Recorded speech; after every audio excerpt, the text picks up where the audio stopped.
अगर निभा ना पाओ तो कभी मित्रता करो नहीं। बाबा गोस्वामी तुलसीदास जी बड़े सुंदर शब्दों में लिखते हैं, सुनो। क्या अपना दुखी गिरी और रची कर जाना,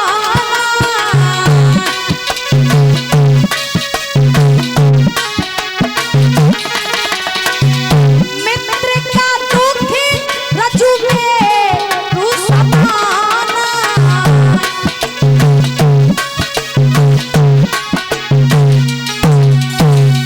अपना दुख गिरी रज कर जाना और मित्र का दुख रज्जु मेरु समान।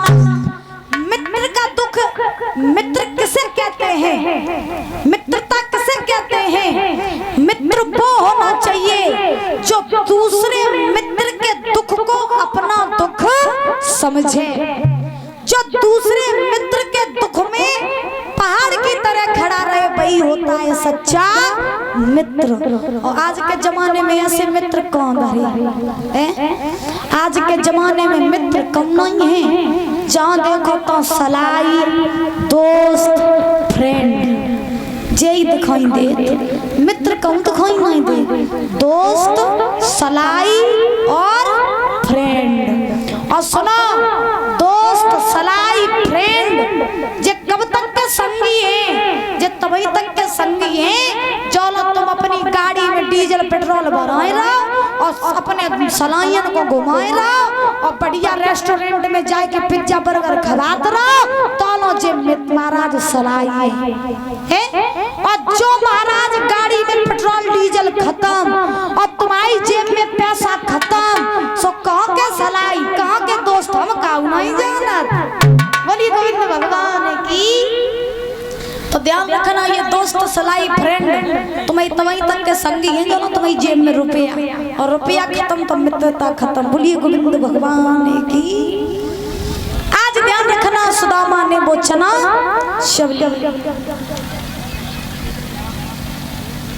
शबने के बाद में दोनों बालकों ने परिचय महाराज लकड़ियां लेकर के आश्रम में वापस लौट करके आए।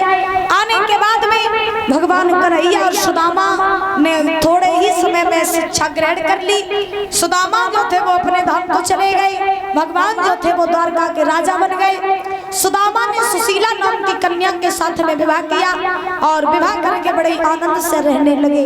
ये सुदामा जी जो थे ये पोरबंदर के रहने वाले थे।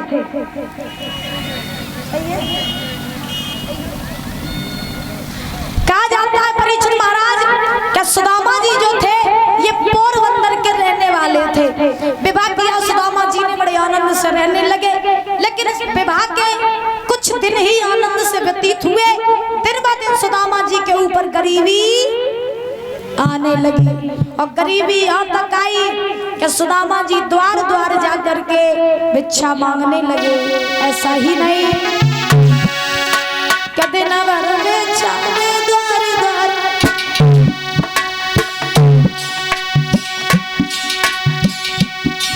दिन भर भिक्षा द्वार द्वार, दाता दाता चिल्लाते है, किसी रोज भी जी भर के और डाल न पाते।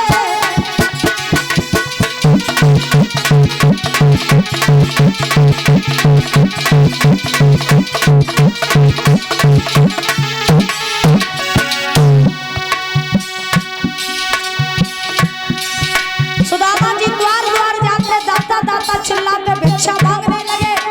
और जब भिक्षा मांगने लगे तो जो सज्जन होते वो सुदामा को भिक्षा दे देते, लेकिन जो दुर्जन होते वो सुदामा को धक्के मार करके भगाते।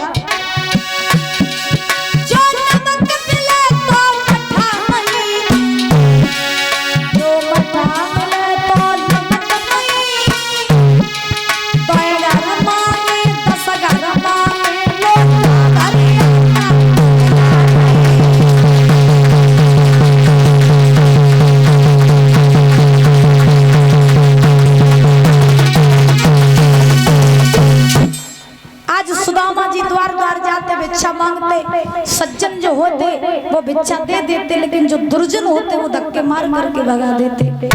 अब सुदामा जी की उतनी भिक्षा में गुजर होती नहीं। सुदामा जी के ऊपर कष्ट तो बहुत आए।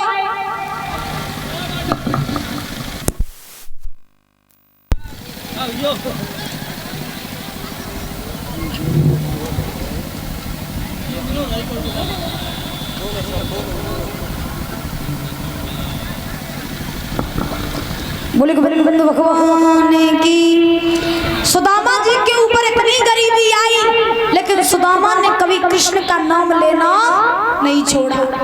कृष्ण कृष्ण करते जाते, भिक्षा मांगने के लिए जाते, कोई भी काम करते कृष्ण कृष्ण कर लेकर के, नाम लेकर के ही काम करते। एक बार सुशीला ने सुदामा से प्रश्न कर दिया, नाथ ये बताइए कि आपके ऊपर इतनी गरीबी है, जिस गरीबी के कारण हमारा गुजर हो नहीं रहा, हमारा गुजारा हो नहीं रहा है। सुबह भोजन बन जाए तो शाम को नहीं, शाम को बन जाए तो सुबह नहीं, और इतने कष्ट में भी तुम कृष्ण का नाम लेना नहीं छोड़ते हो।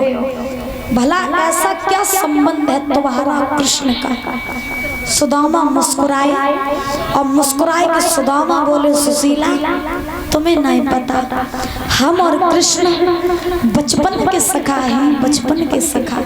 संग संग खेले, संग संग पढ़े, संग संग बड़े हुए, एक ही थाली में भोजन किया, और हम और कृष्ण बचपन के मित्र हैं। तो सुशीला बोली, अब भी कृष्ण है कहाँ? तो सुदामा बोले, सुशीला अब तो मेरो कन्हैया द्वारका को बहुत बड़ो राजा बन गए, बहुत बड़ो राजा। सुशीला बोली, तुम्हारा मित्र कृष्ण इतना बड़ा राजा, और तुम अपने मित्र के पास नहीं जा रहे हो, तुम द्वारका में नहीं जा रहे हो। प्रभु मेरी बात सुनो, तुम द्वारका में चले जाओ, कृष्ण तुमको अपना ले ले, ये गरीबी दूर कर देंगे।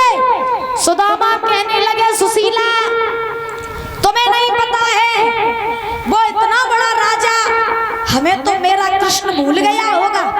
अरे मेरे जैसे महात्मा, मेरे जैसे ब्राह्मण कन्हैया को दिन में 1000 मिलते होंगे, और तुम जो कह रही हो कि कन्हैया मुझे याद रखेगा, मेरा लाला तुम्हें पता नहीं कब का भूल गया होगा। तो सुशीला ने जवाब दिया, हे स्वामी वो जगत के पालनहार हैं, पहली बात हमारा ठाकुर किसी को पकड़ता नहीं है, और एक बार किसी को पकड़ ले तो फिर कभी किसी को छोड़ता नहीं है। बोली गोविंद भगवान की। तो आज ध्यान रखना, मैया श्री सुखदेव जी समझा रहे हैं कि हे राजन परीक्षित, सुदामा ने जवाब दिया, सुशीला तुम कैसी बातें कर रही हो कि हम अपने कृष्ण के पास चले जाएं? अगर हम कृष्ण के पास में जाएंगे तो इतना बड़ा राजा, और हम पास में जाएंगे जब फटे पुराने वस्त्र पहन के हैं, मेरे लाला को अपमान नहीं होगा? लोग जो कहेंगे इतने बड़े राजा को मित्र इतना गरीब के पास पहनने का जे वस्त्र नहीं। सुशीला हम कहीं नहीं जाएंगे, हम नहीं चाहते हैं कि मेरी वजह से कृष्ण के ऊपर कोई भी आँच आए, कोई भी उंगली उठाए, कहीं नहीं जाएंगे। सुशीला कहने लगी, प्रभु चले जाओ, क्योंकि जब तक आप द्वारका में जाओगे नहीं तब तक कन्हैया तुम्हारी टेर को सुनने वाले नहीं हैं, और इस नगर में भी हमारा गुजारा नहीं है। जो ये बात कही तब तक सुदामा बोले, अब तुम नहीं मान रही हो तो हम द्वारका में चले तो जाइए, लेकिन जब बताओ कहा जाता है कि मित्र के यहाँ जाओ या गुरु के यहाँ जाओ तो कभी खाली हाथ नहीं जाना चाहिए, कुछ ना कुछ लेकर के जाओ। तो सुदामा बोले, ले जाने के लिए कुछ है नहीं तो लेके क्या जाए? तो परीक्षित महाराज, सुशीला बोली, चिंता न करो, हम कुछ न कुछ मांग के ले आए। तो सुशीला पड़ोसन के घर में पहुंची, टूटे फूटे चावल ले आई, पोटरी बनाई के सुदामा जी को दे दी, और जवाब दिया, मेरे कृष्ण को ये चावल दे देना, हमारा कृष्ण भेंट स्वीकार कर लेगा। सुदामा ने चावलों की पोटरी ली, बगल में दवाई, और लाठी लेके महाराज द्वारका के लिए जाने लगे। और कैसे जा रहे हैं सुदामा जी? ताली बजा करके बोलेंगे,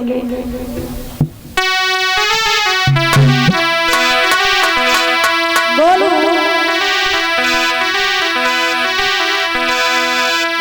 से बोले क्या दूर नगरी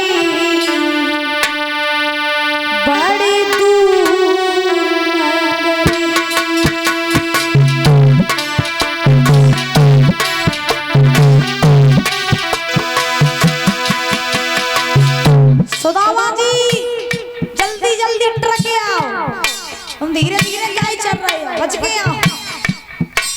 हाँ सुदामा जी आ रहे हैं, बड़े भाव से दर्शन करेंगे सभी लोग। जल्दी जल्दी आ जाओ सुदामा जी।